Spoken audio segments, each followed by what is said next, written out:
Shabbat Shalom, amigos do canal Israel no Caminho. O canal que quer ver todo Israel no caminho, na verdade e na vida. Seguindo o caminho, conhecendo a verdade e recebendo vida, e vida em abundância. Você já me conhece, eu sou Mihael Malachi, estou aqui no deserto do Negev, em Israel, em Beersheba. E hoje estamos com Rubens Scherbatsky, desde o Rio de Janeiro. E hoje nós estamos para falar da Parashá Shofetim.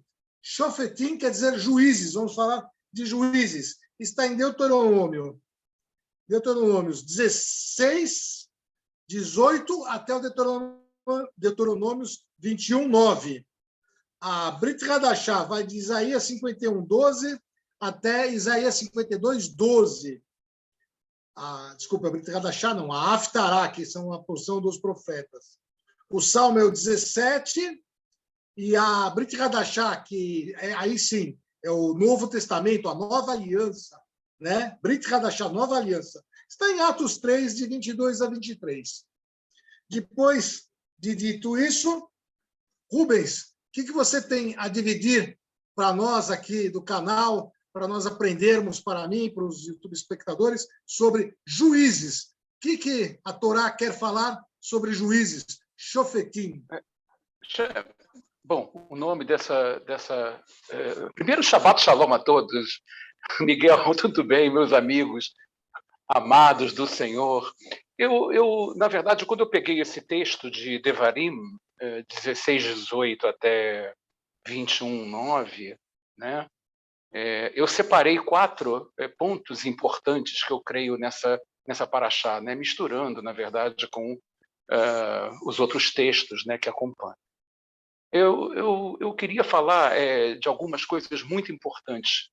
Uma delas, a primeira, é chamar a atenção, Miguel, de como a Torá é base, é fundamento, é sombra de uma realidade que se cumpre no Berit Hadashah, na Nova Aliança, de uma maneira tão impressionante. Em Deuteronômio 16, 21 a 22, o Senhor diz assim, eu peguei um texto que me chamou a atenção e diz assim: não estabelecerás poste ídolo plantando qualquer árvore junto ao altar do Senhor, teu Deus, que fizeres para ti, nem levantarás coluna, a qual o Senhor teu Deus odeia.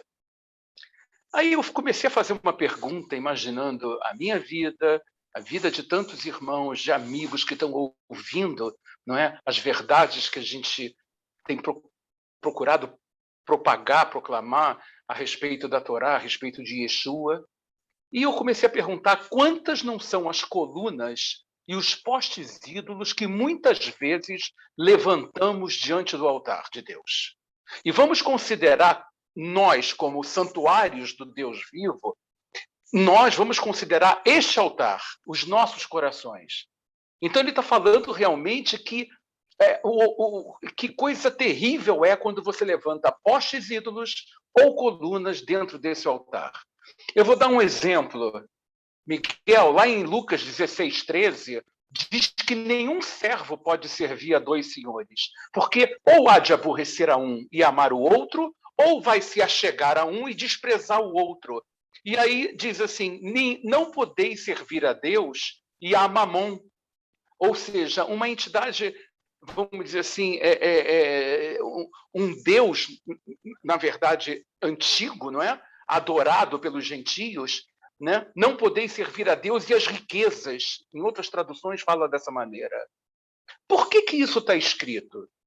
Porque antigamente muitos fariseus ensinavam que a devoção ao dinheiro e a devoção a Deus eram perfeitamente compatíveis. Ou seja, havia uma ideia de que a riqueza terrena significava bênçãos de Deus.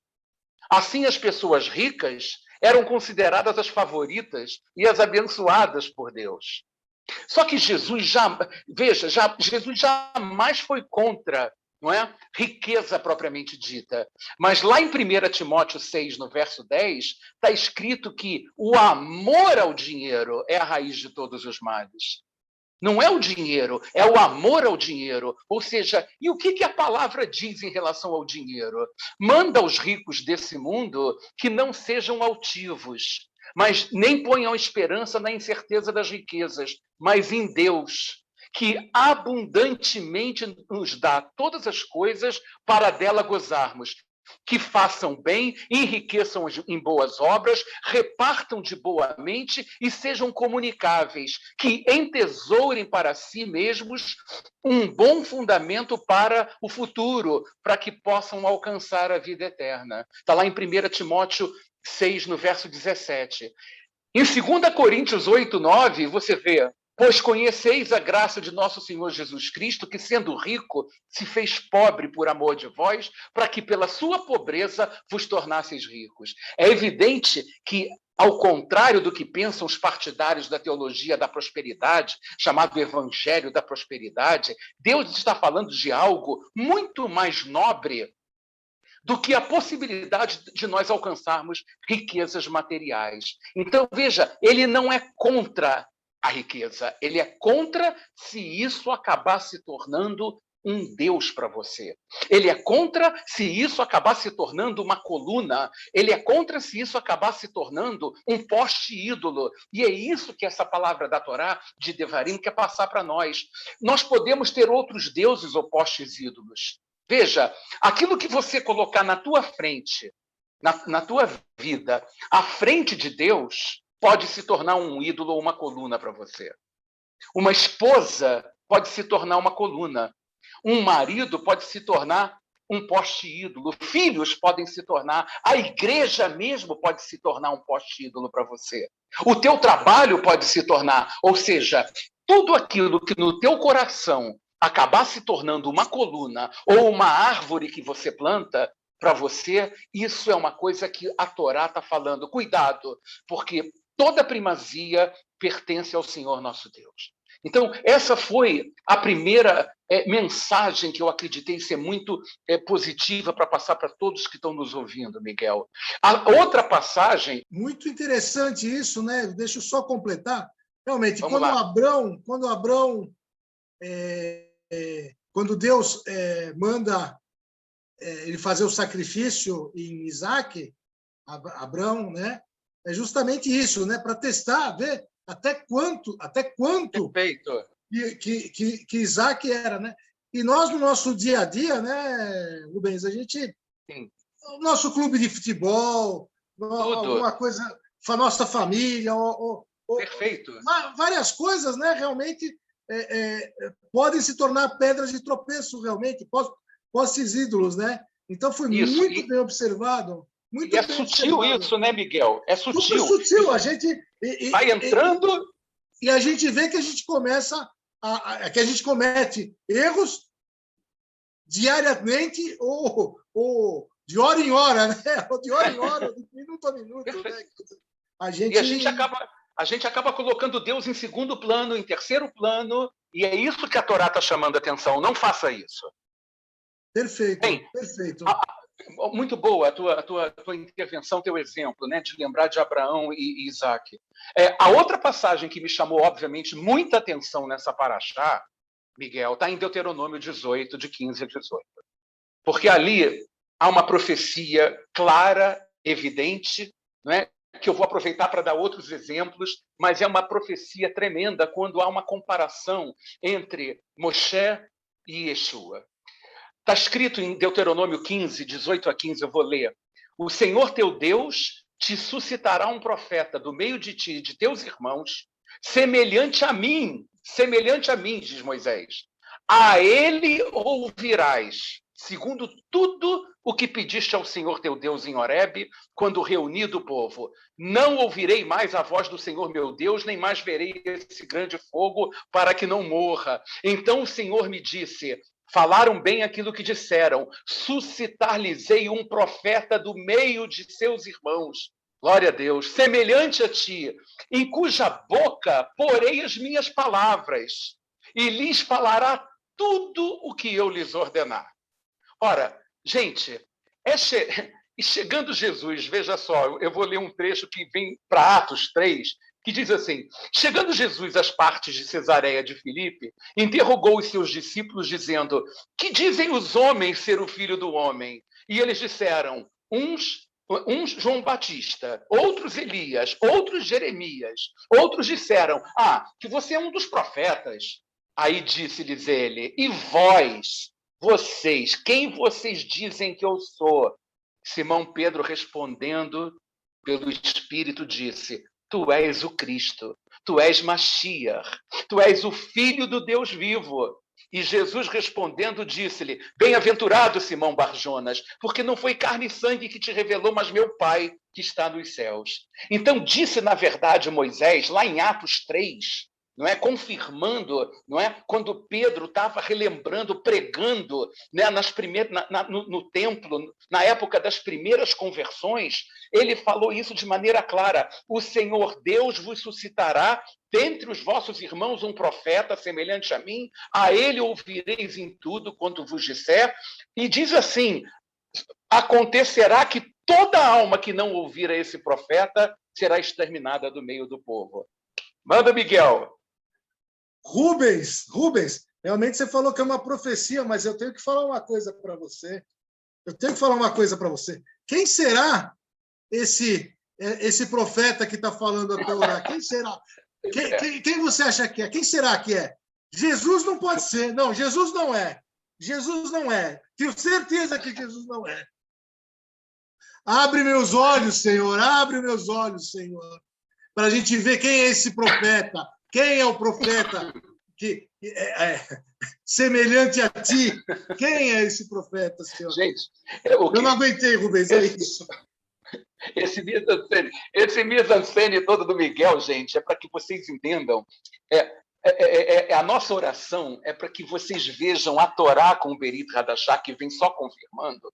Eu vou até aproveitar para emendar algumas outras, porque essa é uma das maiores passagens que a gente encontra do Antigo Testamento, e na Torá, se confirmando no Novo Testamento de que Yeshua era esse profeta. E o que é mais interessante, está no Novo Testamento dizendo que toda alma que não ouvir a esse profeta será exterminada do povo. Isso é algo profético, porque salvação nós só encontramos debaixo desse nome.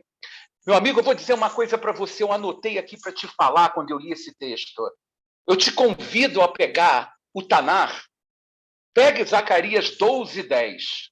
Não precisa anotar agora, se você puder, anote agora. Está escrito lá em hebraico: Veribtu elai et asher dakaro. Está escrito: verão a mim a quem traspassaram. E que tal se nós falarmos de Miqueias 5:2, Miguel, que profetizou Belém Efrata como uma cidade insignificante, não é? Para figurar entre tantas de Judá, mas que dali sairia para Deus aquele que reinaria em Israel, cujas origens são desde os tempos antigos, desde a eternidade passada, não é? Que coisa tremenda você imaginar quem é esse, né, de Miqueias 5:2. E o que dizer, na verdade, né, sobre a entrada de Yeshua, né, montado num jumentinho, não é? Lá em Zacarias 9:9, profetizava que as filhas de Sião se alegrariam, pois vem aquele, o teu rei, justo e salvador, humilde, montado num jumento, cria de jumenta.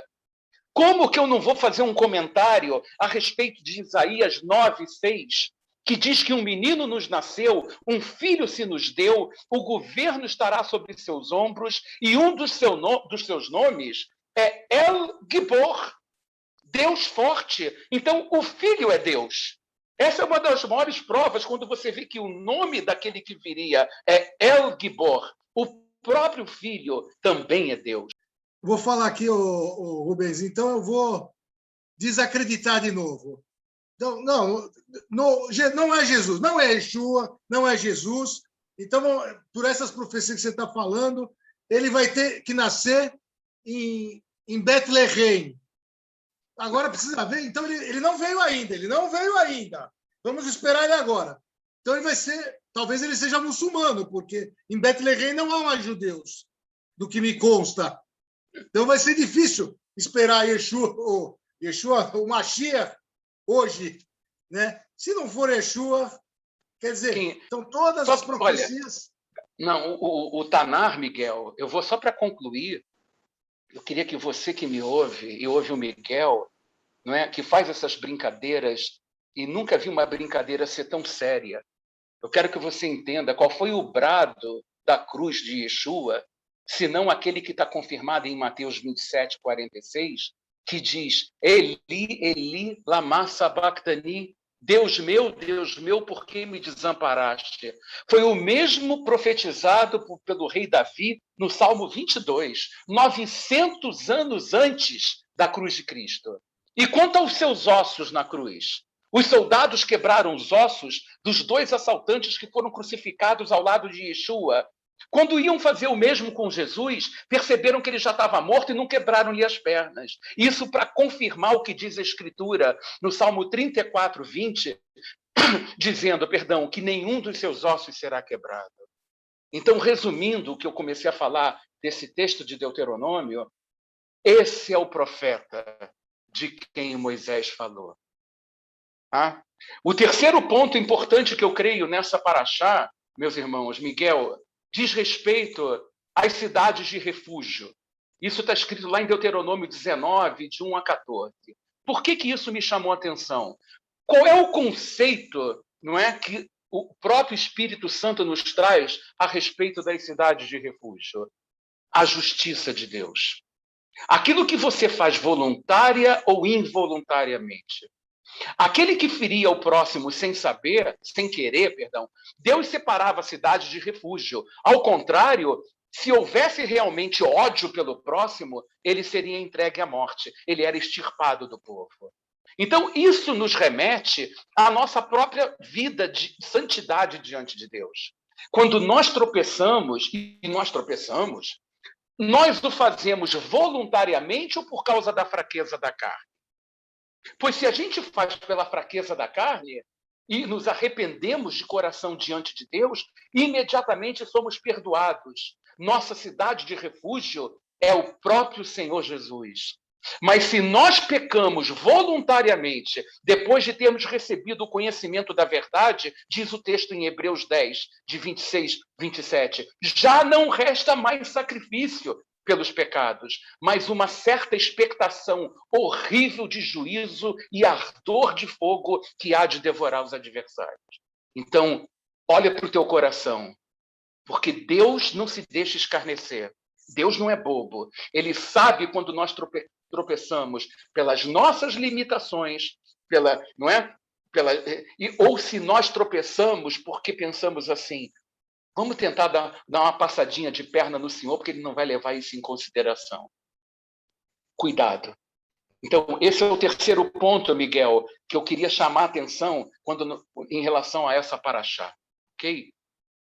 O último ponto que eu julgo importante nessa paraxá, na minha maneira de ver, diz respeito a um texto que fala da blasfêmia contra o Espírito Santo, que é um texto um assunto muito comentado dentro da igreja, mas que começou a me chamar a atenção quando eu li Deuteronômio 19, de 15 a 21, que diz assim: uma só testemunha não se levantará contra alguém por qualquer iniquidade ou por qualquer pecado, seja qual for que cometer. Pelo depoimento de 2 ou 3 testemunhas, se estabelecerá o fato. Quando se levantar testemunha falsa contra alguém para o acusar de algum transvio, então os 2 homens que tiverem a demanda se apresentarão diante do Senhor, diante dos sacerdotes e diante dos juízes que houver naqueles dias. Os juízes indagarão bem. Se a testemunha for falsa e tiver testemunhado falsamente contra teu irmão, far-lhe-eis como cuidou fazer a seu irmão. E assim exterminarás o mal do meio de ti. Para os que ficarem e ouçam e temam, e nunca mais tornem a fazer semelhante mal no meio de ti. Não olharás com piedade, vida por vida, olho por olho, dente por dente, mão por mão, pé por pé. Aí, quando você vai para o texto de Hebreus 10, diz assim: quebrantando alguém a lei de Moisés, morre sem misericórdia pela palavra de 2 ou 3 testemunhas. Exatamente o que nós acabamos de ler, que está escrito na lei de Moisés.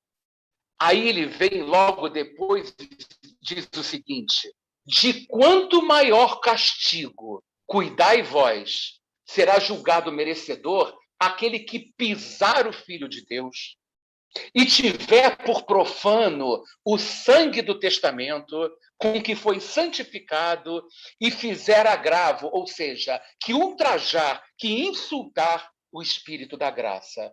Porque bem conhecemos aquele que disse: minha é a vingança, eu darei a recompensa, diz o Senhor. E outra vez ele diz: o Senhor julgará o seu povo, porque horrenda coisa é cair nas mãos do Deus vivo. Jesus disse o seguinte: todo pecado e blasfêmia se perdoará aos homens, mas a blasfêmia contra o Espírito Santo não será perdoada aos homens. Isso é coisa muito séria.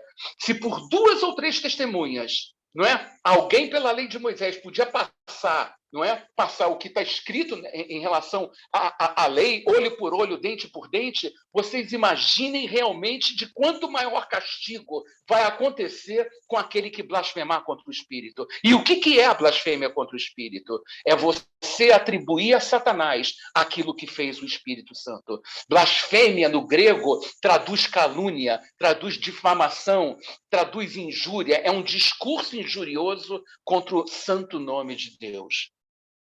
Então, eu fiz questão de trazer essa ideia das testemunhas, porque para aqueles que realmente se levantam, e você precisa de 2 ou 3 testemunhas para que aquele fato fosse julgado, imagina se você blasfema contra o Espírito Santo de Deus. Esse é um cuidado tremendo que nós temos que tomar em relação ao nome do Senhor, em relação a Ruach HaKodesh. Então, Miguel, na minha maneira de ver, se você quiser completar, não é? Esses 4 assuntos foram 4 assuntos que me chamaram muito a atenção nessa paraxá, sabe? Ela tem uma riqueza muito grande, esses trechos de paraxá, né, que nós estamos tentando passar, tem realmente muitas riquezas, a gente podia ficar horas aqui falando a respeito disso, não é? E passo a ti a palavra, irmão.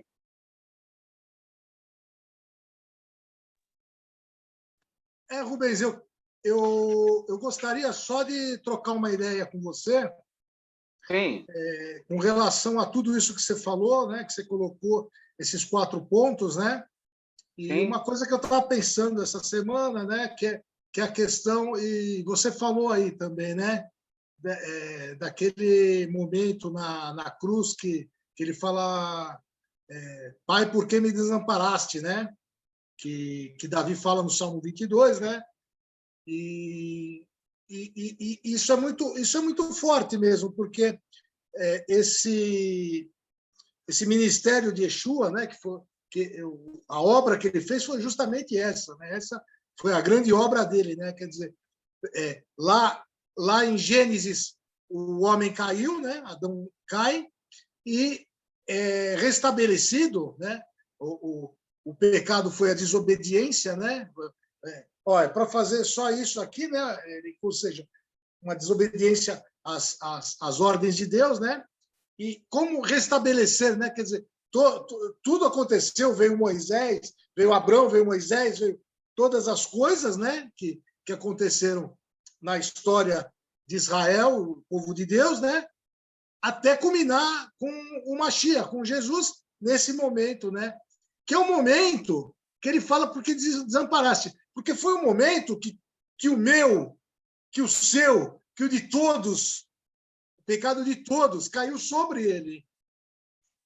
Então ele se tornou o maior dos pecadores, né? E como ele se desfaz, né? Como Yeshua se desfaz da sua divindade, né? Para entrar num corpo humano, né? Esse corpo falho que nós temos, esse corpo que nós nascemos no pecado, né? Porque nós nascemos embaixo do pecado de Adão, e ele também nasceu, ele veio nascer aqui no pecado, né? De uma forma divina, mas veio no pecado. E o trabalho dele foi justamente esse. Para esse momento, Deus se afasta dele, na verdade, né? Foi um momento que Deus se afasta de Jesus, que ele carrega todos os nossos pecados para depois vir a glória, né? Mas, justamente... Miguel, pode falar. É muito importante o que você está falando, mas veja só. Ele, na verdade, ele veio em forma humana, ele veio em carne, mas não em pecado. Ele se fez pecado na cruz. Se fez. Porque por que ele não veio? Ele foi o único que não nasceu em pecado, porque essa foi a condição para que ele pudesse nos substituir. Porque se ele tivesse vindo de pai humano, ele não teria condição de me substituir, porque aí sim seria um pecador também. Mas como sobre ele veio o Espírito Santo, a natureza dele, a natureza era tanto humana como natureza divina, mas ele era impecável, no sentido de que impossível de pecar. Ele foi tentado de várias formas, a ponto de ele chegar na cruz e falar: Pai, se te é possível, afasta de mim esse cálice. Isso foi o lado humano, mas logo depois a natureza divina dele se manifestou. E ele diz: mas não seja feito como eu quero, mas seja feito como tu queres. Ali já era o próprio Deus, o Filho, falando com o Pai, na realidade, não é? Então, que fique bem claro assim. E até na próxima, eu creio que na próxima Paraxá, eu me lembro que eu falei alguma coisa exatamente sobre isso, não é? A natureza dele era completamente incontaminada, ele era completamente livre de pecados, porque senão ele não poderia ser o Cordeiro de Deus. Se ele tivesse nascido, o Corban verdadeiro, ele tinha que ser diferente para morrer no meu lugar. Senão não tinha Exatamente. Como. Não, e também o que mostra que se ele carregou todos os pecados em cima dele, não tem pecado que você fez que ele não possa suportar. Não tem pecado que você fez. Por isso. Ele carregou todos. Então, qualquer coisa que você fez... Então, não venha falar, porque o que eu fiz é muito pesado. Não venha falar. O que você fez, ele já suportou na cruz. Ele já fez todo o trabalho. Então, cada vez mais temos que fazer o que nos é mandado, o mandamento que nos é mandado. Aos 4 cantos do mundo, propagar o evangelho. Isso. Ide pregai o evangelho a toda criatura, sem dúvida alguma. Né? Mas essa mensagem é para os nossos amigos judeus que nos ouvem. Não é? A cada momento a gente tem procurado passar, não é, Miguel, as evidências que estão na Torá, no restante do Tanar, e que se confirmam, na verdade. Não é? Isso é um jogo de referências espirituais. São coisas que foram profetizadas e que se confirmam. São promessas do Antigo Testamento, não é? Que se confirmam e se tornam como herança para nós. Promessas que se tornam herança. Nós somos herdeiros, na verdade, de Deus e co-herdeiros com Yeshua. Não é? E que todos entendam que não existe outro nome. Você não vai entregar a tua vida a Buda, você não vai conseguir nada. Você não vai entregar a sua vida para Alá, porque ele não morreu na cruz por você. Ele não levou teus pecados. Você não vai levar você não vai entregar a sua vida para outras entidades, outros deuses, né? Porque nenhum deles foi capaz de chegar para você, para Miguel, para mim, para cada um de nós e falar: Pai, eu pago o preço que eles estão devendo e a moeda com que eu vou pagar esse preço é o meu próprio sangue. Nenhum deles fez isso. Eles podem ter sido inteligentes, sábios, não é? Podem ter falado coisas interessantes, mas nenhum deles deu a vida por mim nem por você.